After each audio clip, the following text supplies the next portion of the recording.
Good afternoon, everybody, and welcome to episode number 7 in our Oxygen Not Included Redux series. We have broken into the space biome. So I dug up, I made a liquid lock here. I'm going to pump this out so that we have a temperature-controlled liquid lock, so we don't have to worry about temperature transfer. And we're going to start building across to build to clear up this entire space biome. But the main reason we're doing it right now is because there is large amounts of meat and shovel eggs and shovels trapped inside the regolith.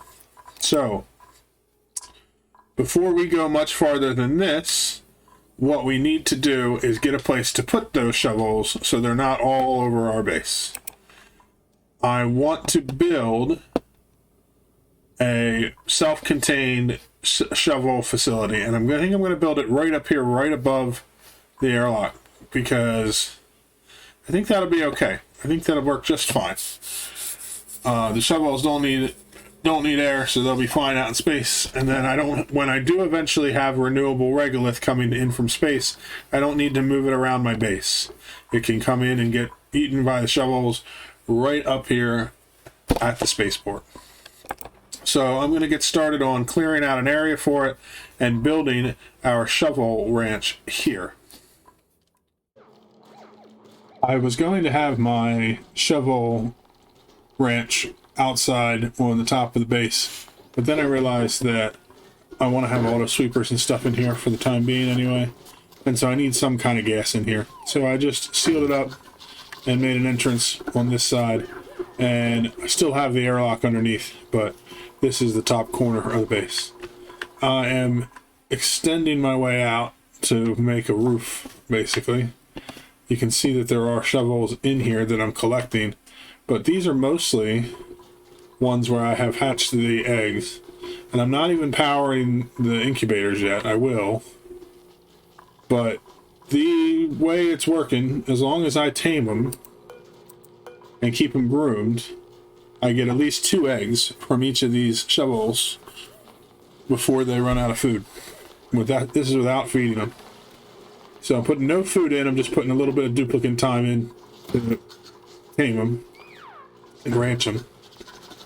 So I have this set up so when they lay an egg, it gets put over into this chamber. For now, those eggs are getting put in incubators. Once those are full, they'll stay in here, and then they'll just hatch in this room. So other than doing the grooming, this farm doesn't need anything, and it's going to provide us a lot of free food. So we're going to let it go. Let it keep working. I'll extend this over. The other thing I have been working on, we go down here, I had gotten a bunch of polluted oxygen into our oil biome because I messed up a thing here. I fixed it, but still this polluted oxygen was in here, causing issues. Carbon dioxide was settling and slicksters weren't getting any of it. I ran the vent from the carbon dioxide all the way down to the bottom. So now carbon dioxide's coming in down here at the bottom. It's pushing all the polluted oxygen up to the top. I put in a pump here, and what I have is just a real simple loop here. It pumps the gas in. If it's not carbon dioxide, it goes this way and goes out to go up to the top. If it is carbon dioxide, it comes down here to get put back in. And eventually, it will get all the gas out that isn't carbon dioxide, and I can just turn it off. But for now, little bits of carbon dioxide make their way up. They get put back in. But mostly, it's polluted oxygen that's getting pulled out. So we'll wait until we can get all of it. I'm working on cleaning this up as well. I want to dig out this area to collect all this fluid and pump it out and set up a filter on the fluids so I can put them where I want them to be. It's going well. Just little small tasks while I wait on our shovels to get taken care of. I've learned a trick that if you open up a vent, if you leave this spot 2 up, 1 over covered, the vent won't activate. So we can expose the vents and easily see what they are without ever dealing with it. And then I can build around them and then dig that out last. So that's what I've been doing. I have that one there. There's a natural gas one down here. So I'm just cleaning out certain areas, getting things all worked out. But so far we're getting a huge slickster population built up. And we're getting a nice shovel population. I'm not quite ready, even though we're up to 600,000 calories, to remove my hatches yet, but probably soon. And that'll make it work out pretty well, because instead of having the duplicate labor here and down in here, we'll have it up for the shovels and the slicksters. The next thing I want to do is, right now we're having a lot of duplicate travel time because they're going, even with the fire pole, they're going up and down this ladder. I want to put in a dock right outside of our base for a transit tube system, and have a transit tube that drops off at the top here and down at the bottom. I've never done that before, so it's going to be interesting to figure out how to make it work. But it should be fun. So that's what I'm going to work on now while I wait on these populations to settle up. You can see here, one of the eggs got shifted over to here using the auto sweepers, and then somebody will come along and put it into the incubator. I don't have these powered. They're just there to hold them while they grow. I'm not in a hurry to get these shovels growing, so I don't even know if I'll ever power these, but this is just a conveyor loader set to everything except for the eggs, so that if anything gets in here, it gets sent down. So basically, if a shovel dies, the meat will drop in here. It'll get put into here, dropped into this room, and then this one will throw it into this. Instead of running a conveyor rail all the way down because I'm low on ores, I just made it so it goes straight to a chute, which drops and goes all the way down the ladder, and all those items pile up right here. So I rerouted the ladder around, but basically it brings it right close to the base so the duplicates can grab what they need without having to go all the way up. Neat little idea. I'll probably in the end, I'll put another sweeper here with a chute that takes it over, but instead of running a cable all the way down, might as well just drop it. So, like I said, I'm going to work on the transit tube system, and I'm going to start constructing our gas storage now that we have a space mostly cleared out for it. So it's been a couple days since I recorded, and I have moved my office around so that my recording setup is in a different spot. And when I recorded a few clips this morning, I realized afterwards that I did not have my microphone set up properly, and so none of those clips are any good. So I have a few things I need to show off. First thing is this gas storage area that I made. So there's just an area for each of the gases. This is going to be for hydrogen. I haven't put any hydrogen in yet. This is chlorine, natural gas, carbon dioxide, polluted oxygen, and then oxygen over here. This cell here is empty on purpose. It mostly just fits into the design, but also I left it there so that if later on I have a time where I need to control the temperature of a gas, I could run a coolant system into here, run the gas that I need into it, and then pump it out at that temperature, and kind of use this as like a temporary storage bay. There's a filter down at the bottom that it's just a simple filter design where if it is the type of gas, it goes through the shutoff, otherwise it continues to loop. And as long as, and it continues to loop even if the power cuts off, so we don't have any problems with gases crossing. So all the gases go up into their correct spots, and then I have lines coming out. I haven't connected to anything yet, but I have 6 different lines coming out from the oxygen so that I can run lines all over the base. Then I have 1 for each of the other ones, 2 for hydrogen, and this one that's empty. This 2 is the hydrogen that's empty, and this is the one that goes to the empty bay. And I have them all run down here so that I can run lines wherever I need them to go. So I'm kind of reserving this side of our utility section here for running gases through. So that'll hold all of our gases for the rest of the playthrough, and it should never break, should be fine. I have a little bit of polluted oxygen I'd like to get out of the bottom of here that just settled in. Eventually I'll do something about it. Probably, in fact, I can just do it right now. And just throw in a deodorizer down here at the bottom. Connect some power down to it temporarily, and it'll clean it up. But I do have this whole area has a liquid lock with a temperature break in it, so that this temperature doesn't affect the outside temperature. And then the rest of these are all just a regular liquid lock to keep the gases separated. The temperature will spread out evenly over time. But I put a temperature controlled liquid lock here so that I can keep the oxygen at a separate temperature if I want to, because I probably will set up a separate cooling for this to cool down the oxygen before I pump it out to the base. I want to put in our oxygen production down here in this space, but I haven't gotten to that yet because I want to finish out our power grid first. Started to run our power grid up and down here. I have all the power for this connected to the main spine, which goes all the way down to the bottom. And now this section here is all on the main grid instead of having its own power. Most of this is temporary anyway, but now everything's running. The next thing I'm doing down here is I'm starting to collect all this liquid that had built up down here and pumping it up. So I just have, it runs into a filter here, and this filter just filters out crude oil, drops it back in, so we don't have to deal with that up at the top. It goes all the way up here and across to a filter I'm working on here, which is backed up because this doesn't have anywhere to go.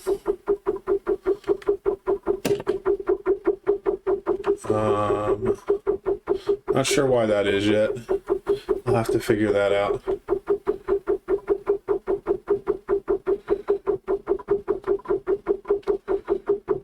But we'll work on that in a second. The other thing that we had worked on during that time is setting up the shovels here. We have, I had separated them originally so I could breed some up, but now we have 9 critters plus 7 eggs, so it stays pretty stable around 16 shovels in here. We keep them groomed so that they keep the population going, and they provide 16,000 calories of meat that becomes 20,000 calories of barbecue every time they die of starvation. So we're not feeding them anything, we just starvation farm them, and it's providing us with a ton of food. So as we're probably just going to keep it like that for now. Once we get to the point where we're going to space, we have regolith coming in, we may work on a shovel farm where we actually feed them, but not yet. So next thing we want to do is, now that we have all this old gas storage out, I'm going to rip all this out, and I'm going to find a spot where I want to put the permanent power storage. So all these transformers will eventually get moved over into the main power spine. I need to have somewhere to have a power storage, like a battery room, and I'll find a nice spot for that. We'll seal it up and make it so we can temperature control that as well. So everything else is running pretty good. Our slicksters are keeping up with their gas production just fine. The slicksters they'll end up getting just enough carbon dioxide to keep themselves from starving, and so they could keep producing more and more. And so no matter how much carbon dioxide I pump in here, they're going to handle it, which is great. So we're just going to continue working on these little projects and then get started on power. Aside from moving the battery box somewhere new, I want to also move our coal power and put in natural gas generator systems for like a permanent power station. I just have to decide where I want to put that. I figured out what I had messed up here. One, I had not set the filter for this, so it wouldn't let any of the polluted water pipe out. And second, I had not put a bridge on to the loop. So it just overflooded the loop, so the loop stopped moving. So what I'm doing is I just put in another section of pipe to put a little gap in it, and then I'll take it back out once we have flowing again. So this bridge makes it so that it won't put any liquid on unless there's space, and it'll just keep looping. So now we can just put this back,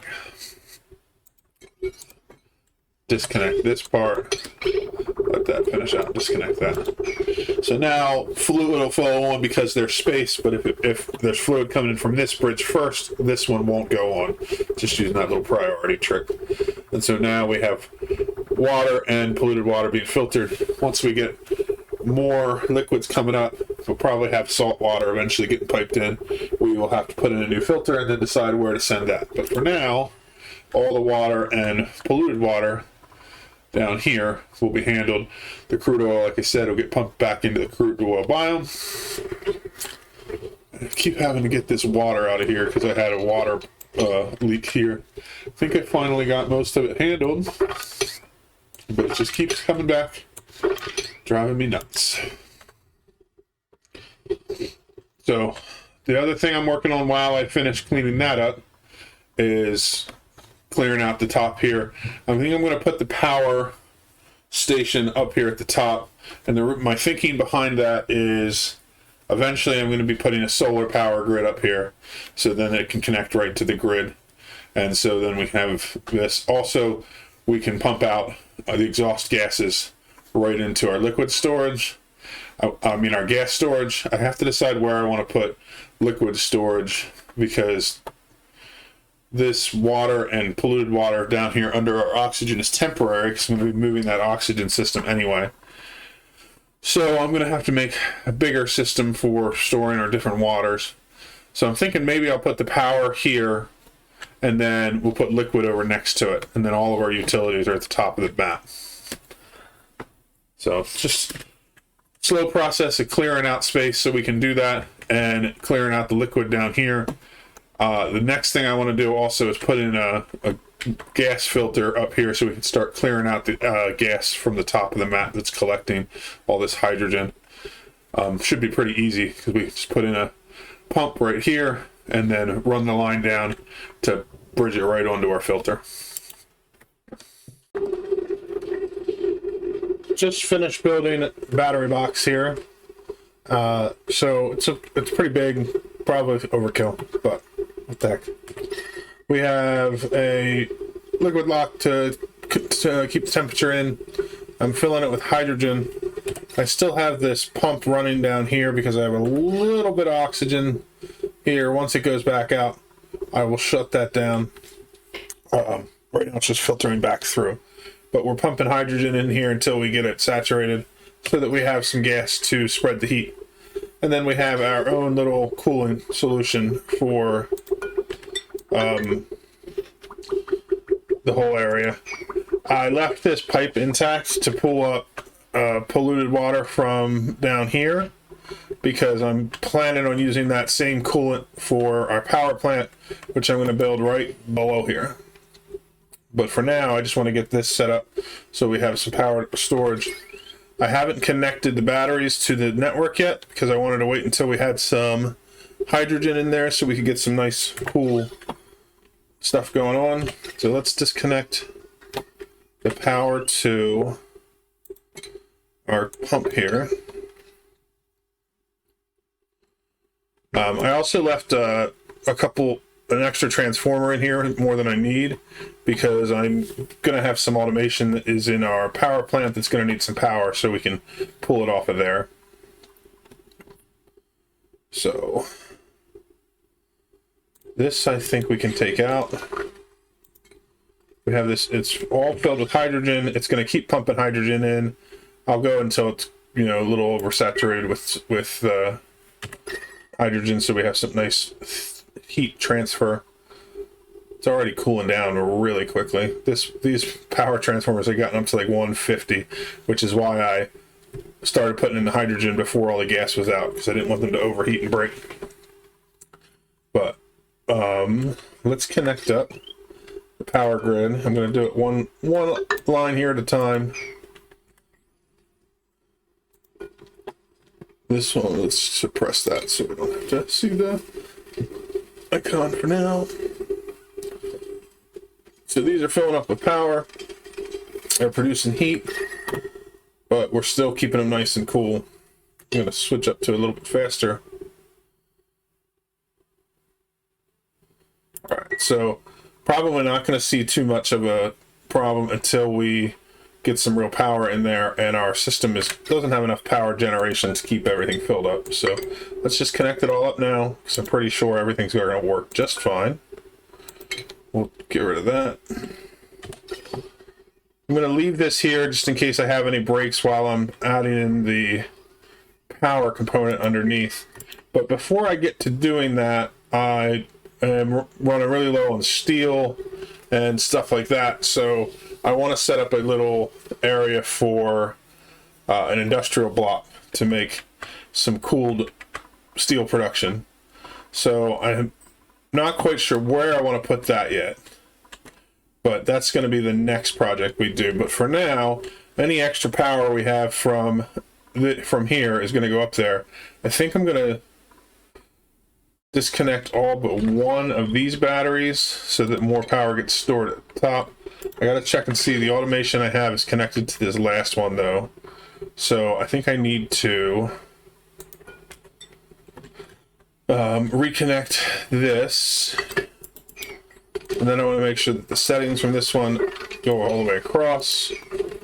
And then what I can do is just disconnect these or deconstruct these batteries.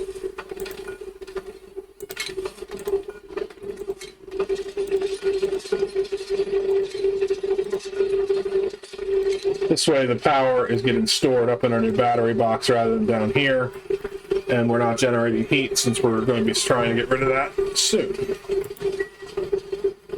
Is that it? Okay, just taking their time. I'm going to leave the one because I need it for the automation until I move the power plant up there. I may just rebuild this one up at the power plant for now so that I have power going. Not quite sure how I'm going to do it yet, but at least now we have power being generated down here. It's being stored up in this battery box, and the automation is still working because this battery controls whether or not we're generating more power. It's a little bit hard to see what's all going on here while I am building this, just to fill it in. And once it's built, it'll be easier to see. But I'm basically building up the areas where I need to build. I am just building with what material I have, and then I'll swap it out once I have an industrial brick set up. But I just want to make sure I have the layout set up. So I have my coal generators at the top. Underneath that I have hydrogen, and then at the bottom I have natural gas, and then on the side I have petroleum.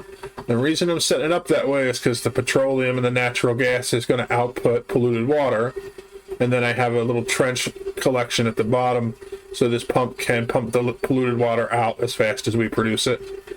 I will have to check to make sure one pump will be enough to handle it at full processing, but we're not going to get anywhere near that for quite a while, so it'll take us some time to even have to get close enough to worry about that. So I'm going to let the duplicants do their thing and build this all up.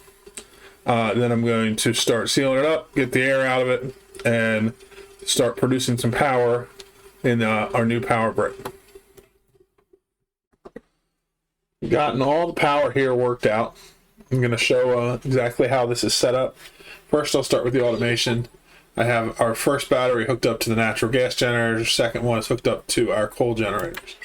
So this one is set at 90-30 and this one at 90-10. So that means that when the power gets down to 30, it'll kick on the natural gas generators, and then it'll power it back up until the power's at 90%.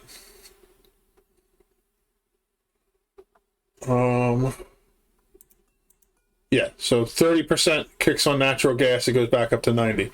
If there's not enough natural gas to keep the power going and it drops down to 10%, then the coal plant kicks on, and then it will bring the power back up to 90%.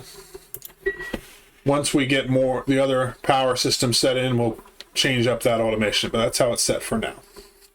The coal is shipped in from the base and left in these receptacles. The auto sweepers can reach all of the coal generators, and so we can have all of them running without any duplicates having to bring coal up. So that's done. Our natural gas line comes from our natural gas storage. I actually pulled out the line that was going the other way, so we'll shift those around then. But so I have natural gas feeding up in this pipe here, and if you can follow it back down, it goes down to here. The first natural gas generator is here. It's not active for another 8 cycles. Keep following the line down. We have one that branches off here. It is currently sending natural gas. This one is active for another 20 cycles. And then if we follow that line down even further, down to the bottom, we have a line that comes out over here. Oh, this I forgot to turn off, like usual. Just need to get this gas out of here. This one is active for another 46 cycles. So they're timed pretty well so that there's usually 2 of these geysers active, but at the very least there's always one active, meaning that we're going to have a constant supply of natural gas going in. I have these set up so that they don't pump any gas out until they're above 500 grams, just to make it so the line is condensed and the line goes through. It doesn't go through any filters. It just goes directly up all the way to our storage. So we'll have natural gas pretty solidly as long as we need it. Any extra natural gas will back up in here, and already has started to do so. And so we should be able to run off that power for quite a bit of time. Eventually we will be switching over to the petroleum as well. The polluted water gets pumped out from here, and it goes down this pipe back into this pipe, which brings it over to our water storage system. The only thing I foresee being a problem is that we're already backing up on fluids here, and so we're not going to have anywhere to go with polluted water, so that line might back up, which means that we could have polluted water backing up down here. We'll deal with that when we get to it.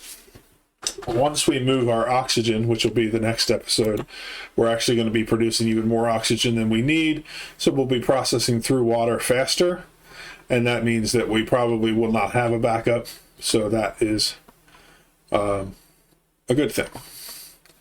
So the next episode I plan on putting in our permanent oxygen creation.